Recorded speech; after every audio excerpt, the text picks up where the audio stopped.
दिल्ली में राजनीतिक सरगर्मी तेज है, लेकिन रेल भवन का दृश्य हम आपको दिखा रहे हैं। यहाँ पर रेल भवन पर कई लोग यहाँ पर पहुंचे हुए हैं। यहाँ आप देख सकते हैं कि ये तमाम युवक कहीं ना कहीं एक बड़ी दूरी तय करके रेल भवन पहुंचे हैं और इन सारे लोगों से बात करेंगे कि आखिरकार इनकी समस्या क्या है और ये लोग इतनी दूरी तय करके क्यों आए हैं, क्योंकि चेन्नई से ये लोग यहाँ पर पहुँचे हैं और एक बड़ी संख्या में यहाँ पर आए हुए हैं और इनकी अपनी समस्या है और ये समस्या रेलवे से जुड़ी हुई है। आइए सीधा इन लोगों से बात करते हैं। क्या नाम है भाई साहब आपका? मेरा नाम प्रवीण है। तो प्रवीण जी, क्या दिक्कत हो गई इतने लोग एक साथ और वो भी रेल भवन में? मैं बताता हूँ। एक्चुअली हम लोग एक southern zone course complete act apprentice है। तमिलनाडु से हमने कोर्स रेलवे का कोर्स कंप्लीट किए हैं, अप्रेंटिसशिप किए हैं। तो एज़ पर द 1969 एक्ट के हिसाब से क्या होता है, जो भी अप्रेंटिस कोर्स कंप्लीट करते हैं उनको जीएम पावर के थ्रू से लिया जाता है। उनको स्टेट सेफ्टी कैटेगरी में उनको जॉब नौकरी दिया जाता है, रेलवे का काम दिया जाता है। तो क्या हुआ है, रेलवे में देखेंगे तो 17 जोन है। 17 जोनों में से 16 जोन को 2016 तक सबको जॉब मिल चुका है। रेलवे अप्रेंटिस जो भी फिनिश किए हैं उनको जॉब दिया गया है। लेकिन साउथ जोन में क्या किया है कि 1998 बैच से लेकर अभी तक किसी को भी रेलवे को अप्रेंटिस में नहीं मिला है। यानी 1998 से लेकर अभी तक नहीं दिया? अभी तक नहीं मिला है हमें। तो ये मामला आपने पहले उठाया? हमने बहुत बार उठाया है और हम आपको ये भी दिखाना चाहते हैं आपको। आईसीएफ में सदर्न जोन में देखेंगे तो दो एसोसिएशन है, जैसे कि 2 यूनिट्स हैं। एक है आईसीएफ है, ये है कोच फैक्ट्री का है, और ये है सर्विस यूनिट है, सदर्न रेलवे है। तो इसमें देखेंगे तो आईसीएफ में देखेंगे तो 1998 से लिया नहीं गया है और सदर्न रेलवे में देखेंगे 2008 से। बट दोनों एक ही जगह में, चेन्नई में ही है, तो दोनों में ही कंपैरिजन क्यों है, नहीं लिया गया। तो ये बहुत बार हमने पूछा तो जीएम के पास कोई भी रिप्लाई नहीं आता था। हमें रिप्लाई क्या बोलते हैं? जवाब ही नहीं देते हैं। जवाब देते हैं, क्या बोलते हैं कि आपके ऊपर केस है। जब केस है तो अप्रेंटिस को कैसे ले सकते हैं कोर्स पढ़ाने के लिए? कौन सा केस है? वो बोल रहे हैं एक एक्चुअली अन एसोसिएशन यूनियन है जिन्होंने बैकडोर एंट्री के लिए केस डाला था। लेकिन ये केस किसके ऊपर है? जीएम के ऊपर है और रेलवे बोर्ड के ऊपर है, नॉट फॉर द अप्रेंटिस के ऊपर नहीं है। तो जब अप्रेंटिस के ऊपर केस है तो अदर जोन में कैसे ले सकते हैं और एंट्री कैसे अप्रेंटिस जो पढ़ने के लिए आते हैं उनको कैसे ले सकते हैं? तो ये तो राइट्स ही नहीं है। और 2016 के बाद मैं आपको दिखाता हूँ। 2016 के बाद की आप बात कर रहे हैं यहाँ पर? 2016 हाँ। एक हमें कॉपी मिला था जिसमें नोटिफिकेशन है, इसमें दिया है 2004 में पहले डायरेक्ट एंट्री था जो कैंसिल किया गया है। 2004 में डायरेक्ट एंट्री होती थी अप्रेंटिसशिप से? अप्रेंटिस को होता था और 2016 में ये एंट्री को उन्होंने क्या किया, एक पॉलिसी लागू किया है, नया पॉलिसी कि 20% कोटा दिया था उनको, हमें दिया है कि रेलवे अप्रेंटिस को 20% कोटा में आरआरसी एग्जाम हो, आरआरबी एग्जाम हो, उसमें लिया जाए। सेफ्टी कैटेगरी में ग्रुप डी एग्जाम है, लेकिन इस ग्रुप डी एग्जाम में भी बहुत बड़ा गोलमाल किया गया है। कैसा गोलमाल? गोलमाल मीन्स कि जैसे कि मैं आपको बताता हूँ।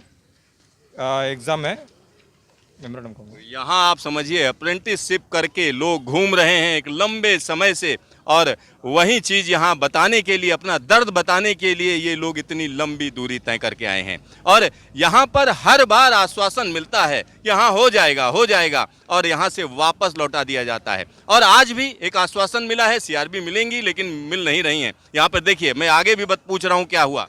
ये सब देखो, ये आरटीए कॉपी है, हमने जो आरटीए में डालकर लिया है कि देखो सेंट्रल रेलवे में 2011 में 169 मेंबर को लिया है, 2012 में भी 190 मेंबर्स को लिया है और 2016 में सेंट्रल रेलवे में 699 मेंबर्स को लिया गया है आरटीए में। ये कौन है?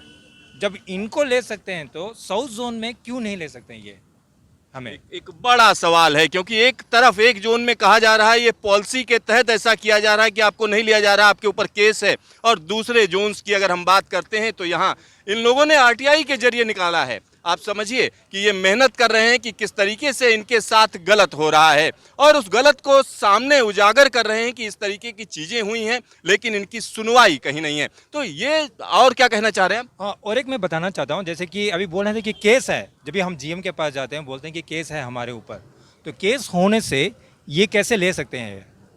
2012 में भी उन्होंने एक 3 मेंबर को लिया है, 2010 में भी इन्होंने 306 को लेके लिया। मैंने जो कोर्स कंप्लीट किया है मैंने 2004 में कंप्लीट किया था, तो मैं 2004 में कंप्लीट करता तो मैं इसके अंदर होना चाहिए था मेरा नाम, तो मेरा नाम क्यों नहीं है?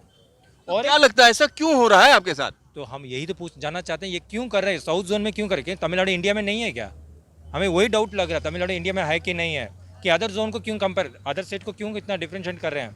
तो आपको जॉब देना है तो अदर स्टेट को दीजिए, बोल दीजिए स्टेटली, नहीं साउथ को जोन को नहीं देना चाहते हैं, तमिलनाडु को नहीं देना चाहते हैं, तो क्यों। बड़ा आरोप आप लगा रहे हैं। जरूर मैं लगाऊंगा, और ये सब जियो कॉपी है जो हमें जैसे 96 में दिया गया था अप्रेंटिस को लेने के लिए, और ये 2004 में भी दिया था अप्रेंटिस को लेने के लिए। तो ये सारे जियो कॉपीज़ हैं हमारे पास, हमने ये सब दिखाया है। हमने ह्यूमन राइट्स में भी दिया है, SC/ST कमीशन में भी दिया हुआ कंप्लेन अपना, और OBC कमीशन में भी दिया हमने कंप्लेन, ह्यूमन राइट्स में भी दिया हुआ कंप्लेन, लेकिन वहाँ से भी कोई रिप्लाई नहीं हो रहा है। ये क्या हो रहा है पता नहीं चल रहा है कि तमिलनाडु को कुछ सपोर्ट करने वाले नहीं है, क्या तो रीज़न अब है। कितने लोग आप लोग आए हुए हैं यहाँ पर? अभी हम लोग 200 मेंबर्स हैं, लेकिन अभी जो आए हैं अराउंड 100 मेंबर्स आए हुए हैं अभी। यानी 100 मेंबर करीब आए हुए हैं। आप समझिए 200 इस तरीके के लोग दर बदर भटक रहे हैं, और कहीं ना कहीं ये आरोप वाकई संगीन है, क्योंकि सीरियस मामला है ये आप हल्के में मत लीजिए, क्योंकि आप समझिए पूरा का पूरा अपनी जवानी दिए हुए हैं ये लोग, और लगातार ये कोशिश कर रहे हैं कि रेलवे कोर्स कंप्लीट करके जो अप्रेंटिसशिप को नियुक्त ना किया गया है उसके लिए आवेदन भी किया हुआ है। यहाँ देखिए अलग अलग जगहों पर खबरें भी छप रही हैं, साथ ही साथ लोग सुसाइड भी कर रहे हैं। सबसे बड़ी बात यह है कि लोग अपनी जान दे रहे हैं, क्योंकि लंबे समय तक बेरोजगार रह रहे हैं, और ये बेरोजगारी कहीं ना कहीं मार डालने वाली है। और यहाँ पर जो हताशा है वो आसानी से देखी जा सकती है, और इतनी लंबी दूरी तय करके लोग यहाँ पहुँचते हैं, यानी समझिए चेन्नई से यहाँ तक आते हैं, तो ये वाकई चिंता की बात है और इसकी सुनवाई होनी चाहिए। क्या कह रहे हैं? चेन्नई में देखेंगे तो 2015 में तो हमने एक ICF में, जो ये ICF में अप्रेंटिस हैं, ये मेरे साथी हैं, हम सब ने एक प्रोटेस्ट किया था, और हमने GM को बताया था कि ये प्रॉब्लम है सर, जल्दी हमें रिजॉल्व करके दीजिए, क्योंकि जैसे कि अदर जोन में सबको मिल रहा है वैसे हमारा हक, हमारा जॉब हमें मिलना चाहिए बोलकर। लेकिन इतना मेंटल स्ट्रेच किया है, किसी को भी जॉब नहीं दिया। तो हमारा ये जो फ्रेंड था, फ्रस्ट्रेशन होकर जो GM का ऑफिस है, GM का जो ऑफिस है उसके सामने पेट्रोल डालकर जलकर सुसाइड कर लिया। ओहो, आप समझिए कितनी भीषण और कितनी डरावनी बात है ये, आप समझिए, क्योंकि यहाँ पर जिसको मैं सुनना भी नहीं पसंद करता हूँ वो काम हुआ है। यहाँ पर अगर हमारे दर्शक समझ सकते हैं कि बेरोजगारी का दंश क्या होता है, किस तरीके से लोग परेशान होते हैं, और यहाँ पर एक बड़ी संख्या है, ये 100 लोग हैं, तकरीबन 100 लोग हैं जो यहाँ पर आए हुए हैं। और सबसे बड़ी बात यह है कि कहीं ना कहीं एक बड़ा आरोप है, उनका कहना है हमारा भेदभाव किया जा रहा है हमारे साथ, यानी तमिलनाडु के साथ ये भेदभाव हो रहा है। और भी लोग कोई बोलना चाहेंगे, इस पर कुछ कहना चाहेंगे? क्या नाम है आपका? सुरेश जी। आप जिसमें बोलना चाहें, तमिल में बोलना चाहें बोलिए। நாங்கள் திருச்சி மாவட்டத்துலேருந்து ஐசிஎஃப் சதன் ரயில்வேலேருந்து அப்ரெண்டிஸ் 2006 to 8 பேஜில் பண்ணி முடிச்சிருந்துருவோம். நாங்களும் பலமுறை கோரிக்கை வச்சு போராட்டம் பண்ணி எந்த ஒரு நடவடிக்கையும் எடுக்கல. கடைசியாக இங்கே வந்து நின்று நம்ம சேர்மன் அவர்கள்கிட்ட கோரிக்கை வச்சுட்டு இந்த நியூஸ் கமிட்டி கொடுத்துட்டு கிளம்பலான்னு இருக்கோம். आप कुछ कहना चाहेंगे तमिल में? நான் அரக்கோணத்துலேருந்து வரேன், சென்னை டிவிஷன்லேருந்து வரேன். ICFல அப்ரெண்டிஸ் முடிச்சிருக்கிறேன். கடந்த 15 வருஷமாக நான் முடிச்சு 15 வருஷமாக ஆச்சு. எனக்கு எந்த வேலையும் இல்லை, பொருளாதார தேவையில்லை. நாங்கள் நிறைய இடத்துல போராட்டம் பண்ணி பார்த்துட்டோம், நிறைய இடத்துல மனு கொடுத்து பார்த்தோம், SC/ST OBC GM ஆஃபீஸில் எல்லாத்துலேயும் மனு கொடுத்து பார்த்தோம். இதுவரையும் எந்த ஒரு தகவலும் கிடைக்கல. आप कुछ कहेंगे? ఆంధ్ర మేము 2010లో అప్రెంటిస్ చేసాము, కానీ మాకు ఏ రిజల్ట్ లేదు. ఎంతో బాధలతో ఎంతో కష్టాలతో బతుకుతూ ఉన్నాము. మాకు ఉద్యోగం అనేది మాకు ఖచ్చితంగా రావాలని కోరుకున్నాం. మేము అయినా కానీ ఎస్టీ కేటగిరీ కూడా మాకు అవైలబుల్ లేకుండా చాలా ఇబ్బందిగా ఉంది. आप कुछ कहना है? मेरा नेम का செல்வ குமார் சார். சதன் ரயில்வேல நாங்கள் அப்ரெண்டிஸ் பண்ணிச்சிருக்கோம் ICFல. இது வரைக்கும் எங்களுக்கு எந்த வேலை வாய்ப்பும் கிடைக்கல. 25 இயர்ஸாக அதர் ஜோனல் இந்தியாவில் ஃபுல்லாக இருக்கிற 16 மண்டலத்தில் தமிழ் மண்டலம் சதன் ரயில்வேல மட்டும்தான் பண்ணலை, மற்ற 15 மண்டலத்தில் பண்ணியிருக்காங்க. இது வந்து நாங்கள் பல முறை கோரிக்கையாக வச்சோம், எங்களுக்கு வந்து இது வரைக்கும் எந்த ஒரு தீர்ப்பும் கிடைக்கல. Not result for southern railway in ICF apprentice and southern railway அப்ரெண்டிஸுக்கு எந்த ஒரு முன்னேற்றமும் கிடைக்கல. அதனால் நாங்கள் சில டைம் வந்து இங்கே ஒரு 2-3 டைம் வந்து இங்கே பார்த்துருக்கோம் ரயில் பவனில். GM மற்றபடி CPO எல்லோரையும் பார்த்ததுக்கு எல்லாருமே வந்து எங்களுக்கு பண்ணுறேன்னு சொல்கிறாங்க. இது வரைக்கும் எங்களுக்கு யாருமே எந்த ஒரு நல்லதும் பண்ணலை. இதே மாதிரி இருந்தால் மேற்கொண்டு 25 உயிர்கள் போயிருக்கு, இன்னும் எத்தனை உயிர் போகும்னு தெரில. இப்போ இங்கே நாங்கள் காசு கூட இல்லாமல் தான் இந்த டெல்லி பயணம் வந்திருக்கோம். எங்களுக்கு வந்து வாழ்வாதாரமே இல்லை, அன்சேஃப் இன் லைஃப். இப்போ நாங்கள் என்ன பண்ண போகிறோம், இங்கேருந்து நல்ல ரிசல்ட் வந்தால் தான் எங்களுக்கு வந்து ஒரு லைஃப் பேக்கப் இருக்குது அப்படின்னு சொல்லிட்டு தான் நாங்கள் பார்த்துக்கிட்டு இருக்கோம் சார். यहाँ पर आप समझिए तमाम लोग हैं यहाँ पर बोलना चाह रहे हैं। आप कुछ कहना चाह रहे हैं?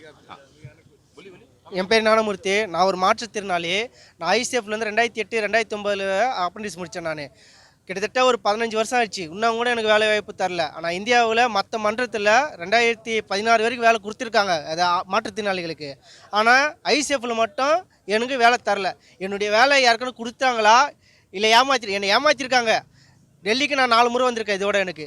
இன்னமும் எந்த ஒரு ரெஸ்பான்ஸ் வரல. எனக்கு நல்ல தீர்ப்பு வரும்னு சொல்லிட்டு தான் எனக்கு வந்து சிபிஓ இங்கே ரயில் பவனில் ஆளை பார்க்க வந்திருக்கோம். ஒரு நல்ல வாய்ப்பு கிடைக்கணும், எனக்கு வேலை கிடைக்கணும். அதுக்கோசம் தான் நான் வந்து முயற்சி பண்ணிக்கிறேன். வேலை கிடைக்கிறவங்க போராடினே இருக்கணும் நான் கடைசி வரைக்கும்.